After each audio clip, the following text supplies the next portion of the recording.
Hello friends, स्वागत करूंगा आप सभी का आपके अपने YouTube channel Gopal study point में।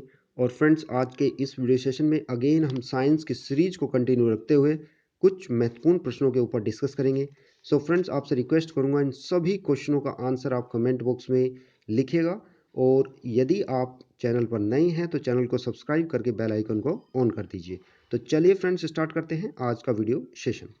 तो यहाँ पर सबसे पहले नंबर का जो क्वेश्चन पूछा गया है उसमें पूछा गया है फ्रेंड्स कि सही सुमेलित नहीं है, यानी कि कौन सा हमारा जो पेयर है वो मिसमैच है। तो यहाँ पर फ्रेंड्स सबसे पहले यहाँ पर दिए गए हैं, यानी कि तंत्र के नाम दिए गए हैं और उनसे रिलेटेड कार्य दिए गए हैं। तो यहाँ पर सबसे पहला है श्वसन तंत्र। तो श्वसन तंत्र का क्या कार्य होता है वो उसके सामने दिया है कि इसमें लिखा है कि गैसों का विनिमय। तो यहाँ पर मैं आपको बताना चाहूँगा कि श्वसन तंत्र ऑक्सीजन को लेने और कार्बन डाइऑक्साइड को बाहर निकालने का कार्य करता है। यानी कि सीधे सीधे बोला जाए कि जो श्वसन तंत्र है वो गैसों के विनिमय में पार्टिसिपेट करता है, यानी कि ऑप्शन 1 बिल्कुल करेक्ट है। दूसरा है परिसंचरण तंत्र। तो परिसंचरण तंत्र का क्या कार्य होता है? तो परिसंचरण तंत्र में क्या होता है कि शरीर के विभिन्न अंगों में रक्त का प्रवाह का कार्य करता है। यानी कि इसमें दिया है रक्त द्वारा पाचित भोज्य पदार्थ व गैसों का परिवहन करता है। तीसरा है उत्सर्जन तंत्र। तो यहाँ पर फ्रेंड्स दिया है कि उत्सर्जी वर्ज्य पदार्थों को शरीर में अवशोषित करना। तो अवशोषित ये नहीं करता है, ये क्या करता है कि जो हमारे अपशिष्ट पदार्थ होते हैं उनको एकत्रित करके ये शरीर से बाहर निकालने में हेल्प करता है उत्सर्जन तंत्र। तो यहाँ पर सी ऑप्शन करेक्ट नहीं है। बाकी लास्ट का ऑप्शन बचता है पाचन तंत्र। तो पाचन तंत्र का जो मेनली कार्य होता है वो होता है कि हमारे भोजन को हमारे भोजन की जो पाचन की प्रक्रिया है उसको सुनिश्चित करता है। यानी कि ग्लूकोज के जो अणु होते हैं, ग्लूकोज का अणु CO2 व H2O में विखंडित करने का कार्य पाचन तंत्र करता है। तो इस तरह से डी ऑप्शन करेक्ट होता है, ए ऑप्शन करेक्ट होता है, बी ऑप्शन करेक्ट होता है, ओनली सी ऑप्शन हमारा सुमेलित नहीं है, मिसमैच है। तो चलिए नेक्स्ट क्वेश्चन की ओर बढ़ते हैं। नेक्स्ट क्वेश्चन है हमारा, यहाँ पर देखेंगे कि ये भी क्वेश्चन सही सुमेलित नहीं है, यानी कि मिसमैच का पूछा गया है। तो यहाँ पर कार्बोहाइड्रेट, प्रोटीन, वसा, खनिज व विटामिन एक साइड में दिए गए हैं और दूसरी साइड में उनके कार्य दिए गए हैं। तो उनमें से कोई ना कोई एक हमारा क्या होगा, मिसमैच होगा, वही हमें सेलेक्ट करना है। तो फ्रेंड्स सबसे पहले यहाँ पर मैं कार्बोहाइड्रेट के विषय में बता देता हूँ कि कार्बोहाइड्रेट में दिया है कि शरीर को ऊर्जा प्रदान करता है। तो ये बिल्कुल सही है, क्योंकि जो कार्बोहाइड्रेट का फंक्शन है वो क्या होता है कि शरीर को एनर्जी यानी कि प्रदान करना कार्बोहाइड्रेट का फंक्शन है। दूसरा प्रोटीन। तो प्रोटीन का क्या यूज होता है शरीर में कि प्रोटीन से क्या होता है कि प्रोटीन शरीर की समृद्धि में योगदान करता है, यानी कि शारीरिक वृद्धि या टूट फूट की मरम्मत करता है। तो ये भी बिल्कुल सही हो जाता है। थर्ड ऑप्शन है वसा का। वसा शरीर के तापक्रम का नियंत्रण करता है। यानी कि वसा क्या होती है कि वसा भी एक प्रकार से ऊर्जा का उत्पादक होता है। तो यहाँ पर तापक्रम का नियंत्रण और ऊर्जा का उत्पादक, ये दोनों उसके कार्य हैं वसा के। तो ये भी हमारा सही हो जाता है। अब लास्ट का हमारा ऑप्शन बचता है खनिज व विटामिन्स का। तो खनिज व विटामिन्स क्या होते हैं? तो जो विटामिन और जो खनिज होते हैं वो बहुत ही आवश्यक पोषक तत्व होते हैं और जिनकी सभी जीवों को अल्प मात्रा में आवश्यकता होती है। यानी कि एक तरह से माइक्रो न्यूट्रिएंट्स होते हैं जो कि प्रतिरोधक क्षमता को बढ़ाते हैं। लेकिन यहाँ पर क्या दिया है कि कार्बोहाइड्रेट के अभाव में थोड़ी मात्रा में ऊर्जा देना, ये इसका फंक्शन नहीं है। जो मैंने अभी आपको बताया वो इसका फंक्शन है, यानी कि जो हमारी रोग की से प्रतिरोधक जो क्षमता होती है, रोग से लड़ने की जो क्षमता होती है, उसको ये बढ़ाते हैं। अभी हम नेक्स्ट क्वेश्चन की ओर अप्रोच करेंगे और नेक्स्ट क्वेश्चन भी हमारा सेम सही सुमेलित नहीं है का पूछा गया है। फ्रेंड्स इस तरह से जो सही सुमेलित का क्वेश्चन या सही सुमेलित नहीं है का जो क्वेश्चन पूछा गया है, तो उसमें क्या होता है हमारे 3 से 4 क्वेश्चन ऑटोमेटिकली तैयार हो जाते हैं। तो ये क्वेश्चंस काफ़ी महत्वपूर्ण होते हैं, क्योंकि इन क्वेश्चनों की सहायता से हम 3 to 4 क्वेश्चंस ऑटोमेटिकली एक क्वेश्चन के माध्यम से तैयार कर लेते हैं। तो इसमें जैसा दिया है कि सही सुमेलित नहीं है, यानी कि मिसमैच हमें बताना है। तो यहाँ पर एक तरफ बीमारी दी गई है और दूसरी तरफ उसका यानी कि बैक्टीरिया का नाम दिया गया है, जीवाणु का नाम दिया गया है, या मतलब कौन सा उसका वायरस है एक तरह से। तो यहाँ पर आप देखेंगे पहला हमारा दिया गया है हैजा। तो हैजा क्या है? जो हैजा रोग है वो विब्रियो कोलेरी नामक जीवाणु से होता है। तो पहला बिल्कुल सही ऑप्शन दिया गया है कि जो हैजा होता है वो विब्रियो कोलेरी नामक जीवाणु से होता है। जबकि दूसरा ऑप्शन दिया गया है जो टाइफाइड है, तो टाइफाइड साल्मोनेला साल्मोनेला टाइफी नामक जीवाणु से होता है। तो ये भी बिल्कुल सही है। और तीसरा ऑप्शन क्या दिया है मलेरिया का। तो मलेरिया किससे होता है? प्लाज्मोडियम, जो प्लाज्मोडियम गण के जो प्रोटोजोआ हैं परजीवी के माध्यम से फैलता है। तो यहाँ पर दिया है प्लाज्मोडियम, तो बिल्कुल सही है। अब लास्ट का ऑप्शन बचता है प्लेग। तो प्लेग के सामने दिया है रेट्रोवायरस। प्लेग के सामने क्या दिया है? रेट्रोवायरस। जबकि जो प्लेग है वो पास्चुरेला पेस्टिस नामक जीवाणु के द्वारा फैलता है, यानी कि हमारा लास्ट का ऑप्शन यानी कि मिसमैच हो जाता है। तो फ्रेंड्स यहाँ पर जो रेट्रोवायरस दिया है, रेट्रोवायरस क्या है कि ये एड्स को फैलाने वाले एचआईवी वायरस की यानी कि जो जाति होती है इसी का एक वायरस, इसी वायरस का एक सदस्य होता है। इस तरह से आप समझ सकते हो। तो यहाँ पर मैं आपको बताना चाहूँगा कि इस तरह से हमारे सभी क्वेश्चंस में इसी क्वेश्चन के माध्यम से हमारे 3 से 4 क्वेश्चंस आप देख सकते हैं करेक्ट हो जाते हैं, यानी कि एक तरह से लर्न हो जाते हैं। अभी नेक्स्ट क्वेश्चन की ओर अप्रोच करेंगे। पश्चिम में सर्वप्रथम किसने प्रतिपादित किया कि सौर मंडल के केंद्र में है, कि सौर मंडल के केंद्र में है तथा अन्य ग्रह उसके चारों ओर चक्कर लगाते हैं। यानी कि किसने ये प्रतिपादित किया कि सूर्य जो है सौर मंडल के केंद्र में है तथा जो अन्य ग्रह हैं उसके चारों ओर चक्कर लगाते हैं, यानी कि ऐसा किसने कहा ये हमें बताना है। तो इसमें ऑप्शन दिए गए हैं केपलर, अरस्तु, कोपरनिक्स, ये सभी क्वेश्चन इसमें ऑप्शंस दिए गए हैं। तो इसमें मैं आपको बताना चाहूँगा कि पृथ्वी तथा अन्य जो नक्षत्र हैं वे सभी अपनी धुरी और सूर्य के इर्द गिर्द घूमने की जो स्पष्ट और जो वाइडर जो एक्सप्लेनेशन दी थी वो दी थी कोपरनिक्स के द्वारा। तो किसके द्वारा दी गई थी? वैज्ञानिक कोपरनिक्स के द्वारा दी गई थी, जो कि आपका ऑप्शन नंबर जो थर्ड है वो बिल्कुल सही है। जबकि फ्रेंड्स केपलर ने ग्रह की गति के नियम दिए गए थे और जो अरस्तु क्या थे? जीव यानी कि विज्ञान के जनक माने जाते हैं। तो इस तरह से हमारा जो राइट आंसर होगा वो होगा आपका कोपरनिक्स। नेक्स्ट क्वेश्चन की ओर बढ़ेंगे। नेक्स्ट क्वेश्चन है एंटीबायोटिक के संदर्भ में सत्य कथन है, यानी कि एंटीबायोटिक्स के संबंध में हमें बताना है कौन सा स्टेटमेंट हमारा करेक्ट है। तो यहाँ पर पहला स्टेटमेंट दिया गया है एंटीबायोटिक्स से रिलेटेड।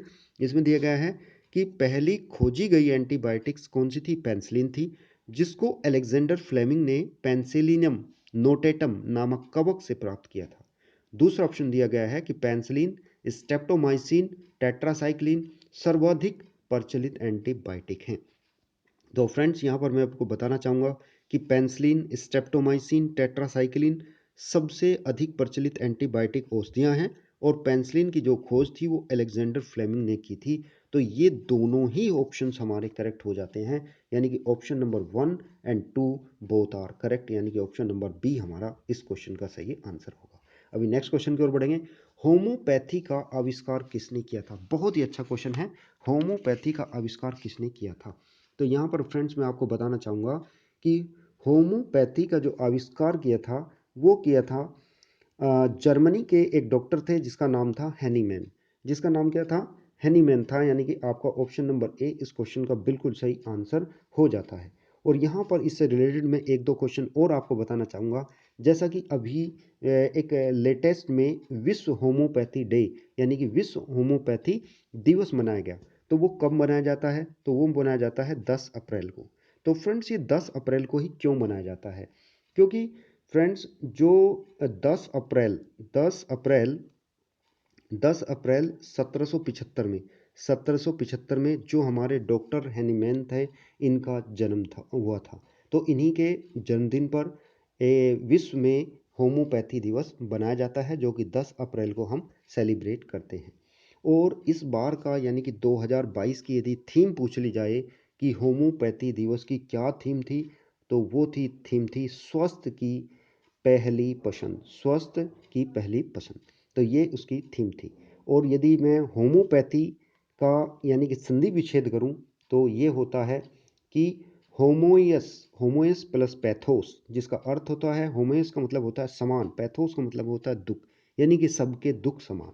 तो इस तरह से इतनी जानकारी इस क्वेश्चन से हमें मिल जाती है। अभी नेक्स्ट क्वेश्चन की ओर बढ़ेंगे। माइक्रोस्कोप से संबंधित सत्य कथन बताना है कि माइक्रोस्कोप से संबंधित कौन सा स्टेटमेंट करेक्ट है। तो यहाँ पर पहला ऑप्शन दिया गया है कि माइक्रोस्कोप का उपयोग सूक्ष्म एवं अति सूक्ष्म वस्तुओं को देखने में किया जाता है। दूसरा है इलेक्ट्रॉन माइक्रोस्कोप का आविष्कार 1940 में नोल व रस्का ने किया था। थर्ड है कोशिका के अंगों को इलेक्ट्रॉन माइक्रोस्कोप से आसानी से देखा जा सकता है। तो फ्रेंड्स, यहाँ पर आपको बताना चाहूँगा कि जो माइक्रोस्कोप है उसका जो उपयोग है वो, जैसा कि माइक्रोस्कोप के नाम से ही पता लग रहा है कि सूक्ष्म में अति सूक्ष्म वस्तुओं को देखने में किया जाता है। जबकि इलेक्ट्रॉन जो माइक्रोस्कोप था उसकी जो खोज थी वो नोल व रस्का ने की थी। कब की थी? 1940 में की थी। तो 1940 में इलेक्ट्रॉन माइक्रोस्कोप की खोज की गई थी। किसके द्वारा? नाल व रस्का के द्वारा। और इससे कोशिकांगों को आसानी से देखा जा सकता है। इसका मतलब पहला ऑप्शन, दूसरा ऑप्शन और तीसरा ऑप्शन, ये तीनों ही ऑप्शन हमारे करेक्ट हो जाते हैं, यानी कि आपका ऑप्शन नंबर सी इस क्वेश्चन का बिल्कुल सही आंसर बन जाता है। अभी नेक्स्ट क्वेश्चन की ओर अप्रोच करेंगे। नेक्स्ट क्वेश्चन है अनीमिया रोग किसकी कमी से होता है? अनीमिया रोग, बहुत ही सिंपल क्वेश्चन पूछ लिया गया है। तो अनीमिया रोग किसकी कमी से होता है ये सभी आप जानते होंगे, क्योंकि अनीमिया के जो लक्षण होते हैं उसमें क्या होता है कि चेहरा पीला पड़ जाता है, जल्दी से थकना स्टार्ट हो जाता है, यानी कि थकावट जल्दी से आती है और वजन कम होने लगता है। और इस रोग में क्या होता है कि ये जो रोग है वो लोहा यानी कि आयरन की कमी से रक्त में जो हीमोग्लोबिन है वो कम हो जाता है। तो इस तरह से किसकी कमी से होता है? आयरन की कमी से होता है, क्योंकि आयरन की कमी से जो रक्त यानी कि ब्लड है उसमें हीमोग्लोबिन कम हो जाता है, जिसकी वजह से एनीमिया रोग हो जाता है। अभी नेक्स्ट क्वेश्चन की ओर बढ़ेंगे। नेक्स्ट क्वेश्चन है जल द्वारा फैलने वाले रोग है, यानी कि जल के द्वारा जो फैलने वाले रोग हैं वो हमें बताना है। तो यहाँ पर आप देखेंगे इसमें दिया है हैजा, टाइफाइड, हेपेटाइटिस, फिलेरिया या फिर मलेरिया। तो यहाँ पर फ्रेंड्स मैं आपको बताना चाहूँगा, जैसा कि हमारा ऑप्शन नंबर 1 में दिया है हैजा, दूसरे ऑप्शन में दिया है टाइफाइड, तीसरे ऑप्शन में दिया है हेपेटाइटिस। तो ये जो तीनों हैं, यानी कि आपका हैजा है, उसके बाद टाइफाइड है, हेपेटाइटिस है, ये सभी किससे फैलते हैं? ये सभी जल के द्वारा फैलते हैं, यानी कि हैजा, टाइफाइड और हेपेटाइटिस रोग जल के द्वारा फैलने वाले रोग हैं। जबकि यहीं पर यदि मैं बात करूं फलेरिया रोग की, तो फलेरिया रोग जिसको बोला जाता है हाथी पांव रोग भी बोलते हैं। और ये जो हाथी पांव जो रोग है वो क्यूलेक्स मच्छर के काटने से होता है। और मच्छर काटने पर जो पुवेरिया नाम का जो परजीवी होता है, पुवेरिया नाम का एक परजीवी होता है जो शरीर के अंदर प्रवेश कर जाता है और जिसकी वजह से ये फाइलेरिया रोग हो जाता है, यानी हाथी पांव रोग हो जाता है। वहीं पर यदि मलेरिया की बात करें तो ये प्रोटोजोआ से होता है। तो इस तरह से यहाँ पर पहले तीनों ऑप्शंस करेक्ट हो जाते हैं, यानी कि आपका ऑप्शन नंबर 1 इस क्वेश्चन का बिल्कुल सही आंसर बन जाता है। अभी नेक्स्ट क्वेश्चन की ओर बढ़ेंगे। मानव शरीर में जल की मात्रा लगभग है, बहुत ही सिंपल क्वेश्चन पूछा गया है। आप अपना आंसर कमेंट बॉक्स में लिख सकते हैं अपनी तैयारी को जज करने के लिए, अपने कॉन्फिडेंस को समझने के लिए कि आपका कॉन्फिडेंस किस लेवल पर है। आप अपने क्वेश्चंस के माध्यम से आंसर दे सकते हैं। तो चलिए फ्रेंड्स, इस क्वेश्चन को देख लेते हैं। मानव शरीर में जल की मात्रा लगभग है। तो मानव शरीर में जो लगभग मात्रा होती है जल की, वो 60 से 70% होती है। कितनी होती है? 60 से 70% तक होती है। तो यहाँ पर 60 नहीं दिया है तो 70 दिया है, तो इसका राइट आंसर हो जाएगा 70%। तो यहाँ पर मैं आपको बताना चाहूँगा कि जो आपका यानी कि पानी है वो शरीर में क्या क्या काम कर सकता है। तो यहाँ पर जो ट्रांसपोर्टेशन ऑफ न्यूट्रिएंट्स वो काम करता है, ताप नियंत्रण का काम करता है, एक घोलक के रूप में काम करता है। और पानी शरीर के सिर्फ बाहरी अंगों की साफ सफाई के साथ साथ आपके शरीर के अंदर की सफाई के लिए भी आवश्यक होता है। तो इस तरह से पानी के ये कार्य हैं। तो नेक्स्ट क्वेश्चन की ओर बढ़ेंगे। उम्मीद करता हूँ कि आपको वीडियो अच्छी लग रही होगी। यदि वीडियो अच्छी लग रही है तो वीडियो को लाइक करके वीडियो को सभी फ्रेंड्स में शेयर कर दीजिए और अपना एक अच्छा सा कमेंट आप कमेंट बॉक्स में लिख सकते हैं। चलिए नेक्स्ट क्वेश्चन की ओर बढ़ते हैं। हमारे शरीर में प्रोटीन आवश्यक है, इसकी कमी से बच्चों में होने वाला रोग है। तो प्रोटीन की कमी से कौन कौन से रोग होते हैं? तो इसमें पहला दिया ऑप्शन क्वासिरकोर, दूसरा तपेदिक, न्यूमोनिया एंड डायरिया। तो यहाँ पर फ्रेंड्स मैं आपको बताना चाहूँगा कि प्रोटीन की कमी से मेनली हमारे दो रोग होते हैं। जिसमें आपका एक आता है क्वार्सिरकोर रोग और दूसरा आता है मेरेस्मस रोग। तो यहाँ पर इनमें क्या होता है कि ये स्पेशली बच्चों में होता है और इस रोग से क्वोशिरकोर रोग से जो पीड़ित बच्चे होते हैं उनका पेट यानी कि बढ़ जाता है, दुबला पतला शरीर व शरीर में खून की अपर्याप्तता, शरीर में प्रोटीन की कमी के भी लक्षण हो जाते हैं। तो इस तरह से हमारा जो राइट आंसर हुआ वो हुआ इसका ऑप्शन नंबर ए, यानी कि मेनली हमारे दो रोग होते हैं, क्वोशिरकोर और मेरेस्मस। ये हमें याद रखना है, किसकी कमी से? प्रोटीन की कमी से। नेक्स्ट क्वेश्चन की ओर बढ़ेंगे। नेक्स्ट क्वेश्चन है हमारा, निम्नलिखित कथनों पर विचार करें। इसमें दिया है किसी पारितंत्र में एक जीव द्वारा दूसरे जीव को खाने की क्रमबद्ध प्रक्रिया को खाद्य श्रृंखला कहते हैं। दूसरा दिया है खाद्य श्रृंखला में हमारे पौधे उत्पादक होते हैं और तीसरा दिया है हरे पौधों को प्राथमिक स्तर पर उपभोक्ता माना जाता है। तो यहाँ पर मैं आपको बताना चाहूँगा कि पारितंत्र में एक जीव द्वारा दूसरे जीव को खाने या उपभोग करने की क्रमबद्ध प्रक्रिया को खाद्य श्रृंखला कहते हैं। तो ये बिल्कुल सही है। हरे पौधे प्राथमिक उत्पादक होते हैं, ये भी सही है, क्योंकि वे सौर ऊर्जा का उपयोग करके प्रकाश संश्लेषण की प्रक्रिया द्वारा भोजन बनाते हैं और खाद्य श्रृंखला में सबसे पहले पोषक स्तर पर होते हैं। तो इस तरह से फ्रेंड्स हमारे दोनों ही यानी कि तीनों ही ऑप्शंस हमारे करेक्ट, दोनों ऑप्शंस हमारे करेक्ट हो जाते हैं, यानी कि आपका ऑप्शन नंबर ए और ऑप्शन नंबर बी। हरे पौधों को प्राथमिक स्तर पर उपभोक्ता माना जाता है, ये करेक्ट नहीं है। तो यहाँ पर only option number D correct है कि ए और बी दोनों सही हैं। तो फ्रेंड्स इस तरह से हमारा जो इसका जो ऑप्शंस होगा वो क्या है? वो ऑप्शन नंबर इसका डी सही हो जाता है, क्योंकि हरे पौधे प्राथमिक उत्पादक हैं न कि उपभोक्ता। यहाँ पर उपभोक्ता दिया है तो इसलिए ये इसी कारण से जो सी ऑप्शन है वो करेक्ट नहीं है। नेक्स्ट क्वेश्चन की ओर बढ़ेंगे। नेक्स्ट क्वेश्चन है हमारा, यहाँ पर देखेंगे खाद्य श्रृंखला के संदर्भ में सही कथन का विचार करें। अब खाद्य श्रृंखला के संबंध में सही कथन का हमें विचार करना है। अगेन यानी कि फूड चेन से रिलेटेड क्वेश्चन पूछा गया है। तो यहाँ पर पहला है हरे पौधे खाद्य श्रृंखला में उत्पादक स्तर पर हैं, वे सूर्य की ऊर्जा का उपयोग करके भोजन संश्लेषित करते हैं। दूसरा है शाकाहारी जैसे हिरण, गाय इत्यादि प्रथम श्रेणी के उपभोक्ता है।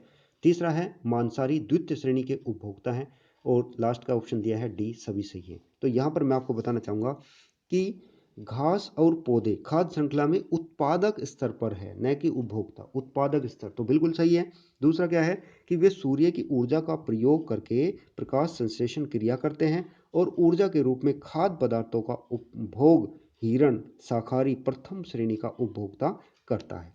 शाकाहारी को द्वितीय श्रेणी के उपभोक्ता मांसाहारी खाते हैं। तो इस तरह से हमारे तीनों के तीनों ऑप्शन हमारे करेक्ट हो जाते हैं, यानी कि इसका ऑप्शन नंबर डी इस क्वेश्चन का बिल्कुल सही आंसर होगा। अभी नेक्स्ट क्वेश्चन की ओर बढ़ते हैं।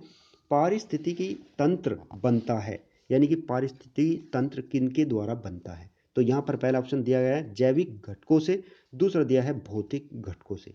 तो फ्रेंड्स मैं आपको बताना चाहूँगा कि जो पारिस्थितिक तंत्र होता है वो भौतिक व जैविक तंत्रों से यानी कि दोनों से मिलकर के बनता है, जिसमें आपका हवा आता है, मृदा आता है, जल, और इन सभी माध्यमों की जो भौतिक और रासायनिक जो विशेषताएं हैं वो सभी इसके अंदर शामिल होती हैं। तो इस तरह से इसका जो राइट आंसर होगा वो होगा आपका ऑप्शन नंबर सी, और सी में दिया है कि हमारा स्टेटमेंट 1 और 2 दोनों ही करेक्ट हैं। तो नेक्स्ट क्वेश्चन की ओर बढ़ेंगे और नेक्स्ट क्वेश्चन हमारा लास्ट क्वेश्चन होगा इस वीडियो में। तो यहाँ पर फ्रेंड्स दिया गया है कि निम्नलिखित कथनों पर विचार करें। इसमें पहला ऑप्शन दिया गया है कि वे संपदाएं जो अकार्बनिक पदार्थों से बनती है जैव संपदाएं कहलाती है। दूसरा दिया है कि वन और जंतुओं तथा पक्षियों मछलियों से प्राप्त संपदाएं अजैव संपदाएं कहलाती हैं। तो यहाँ पर फ्रेंड्स मैं आपको दोनों तरह के विषय में बताना चाहूँगा कि पहली दी है जैव संपदाएं और दूसरा दी है अजैव संपदाएं। तो यहाँ पर मैं आपको बताना चाहूँगा कि जीव मंडल से प्राप्त संपदाओं को, जो जीव मंडल से हमें प्राप्त होती है संपदा, उसे हम क्या कहते हैं? जैव संपदा कहते हैं, जिनमें आपका वन आता है, वन उत्पाद आता है, पक्षी जंतु मछली और फसलें, और इनके साथ ही वे संपदाएं जो कार्बनिक पदार्थों से बनी हुई होती हैं उन्हें जैव संपदा कहते हैं। तो पहला जो ऑप्शंस है इसमें बोला गया है कि अकार्बनिक पदार्थ, तो यहाँ पर क्या होना चाहिए था? कार्बनिक पदार्थ होना चाहिए था, तो इसलिए यहाँ पर तो ये इनकरेक्ट हो गया। दूसरा क्या है?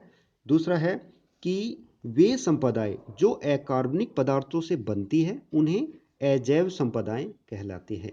तो यहाँ पर अजैव संपदाओं के विषय में बताया और इसमें जल आता है, भूमि आती है और इस तरह के संपदा के उदाहरण हैं। जबकि ये दूसरे में क्या दिया है कि वन, जंतु और पक्षी ये मछलियों से प्राप्त अजैव संपदाएं हैं, जबकि ये होती है जैव संपदाएं। तो ये भी हमारा इनकरेक्ट हो जाता है। तो इस तरह हमारा न तो ऑप्शन 1 सही है और न ही ऑप्शन 2 सही है, यानी कि आपका ऑप्शन नंबर डी इस क्वेश्चन का बिल्कुल सही आंसर हो जाता है। तो फ्रेंड्स, इस तरह से हमने कुछ महत्वपूर्ण प्रश्नों के ऊपर इस वीडियो में डिस्कस किया है और मैं उम्मीद करता हूँ ये वीडियो आपको बिल्कुल पसंद आया होगा। और इसी तरह की वीडियो यदि आपको यानी कि चाहिए तो आप कमेंट बॉक्स में लिख सकते हैं और हम इस सीरीज में सभी तरह के क्वेश्चंस को लेकर के आएंगे जो आपके आगामी एग्जाम के लिए बहुत ही महत्वपूर्ण प्रश्न होंगे। क्योंकि फ्रेंड्स, हमने इन प्रश्नों का वो स्टैंडर्ड लिया है जो अक्सर एग्जाम में पूछा जाता है। तो चलिए फ्रेंड्स, मिलते हैं नेक्स्ट वीडियो सेशन में। तब तक के लिए आपका दिन शुभ हो, मंगलमय हो और इसी शुभकामना के साथ आपका बहुत बहुत धन्यवाद। जय हिंद, जय Bharat and thanks for watching this video.